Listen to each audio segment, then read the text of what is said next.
আমরা প্রতিটা মানুষ নিজের অস্তিত্বের জন্য লড়াই করছি, মানে বাঁচার লড়াই।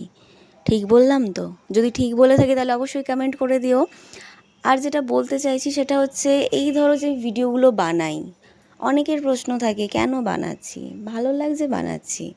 তবে আমি এই ভিডিও বানানো শুরু করেছি সেই টিকটকের সময় থেকে। টিকটক যখন ব্যান হয়ে গেছিলো, তারপরে হয়েছিল আমার ভিডিও বানাবো না। তারপরে প্রপার ওয়েতে ভিডিও বানানো শুরু হয় আমার 2023 থেকে। টিকটক করতে করতে যে অনেক আমি সাকসেস পেয়ে গেছিলাম তা নয়। আমি যখনই যা কিছু করতে যাই আমার কিছু না কিছু বাধা এসে যায় প্রত্যেকবারেই। তো যাই হোক, একটু একটু করে ফলোয়ার্স গেইন করছিলাম, তারপরে হয়ে গেল ব্যান। তবে যারা আমরা এই ছোটোখাটো ক্রিয়েটার রয়েছি তারাও কিন্তু অনেক আমরা পরিশ্রম করি। যেরকম ধরো, এই যখন আমরা ভিডিও বানাই, বিশেষ করে উইদাউট এসি ঘরে, আমি মাঝে মাঝে ডান্স ভিডিও বানিয়ে থাকি।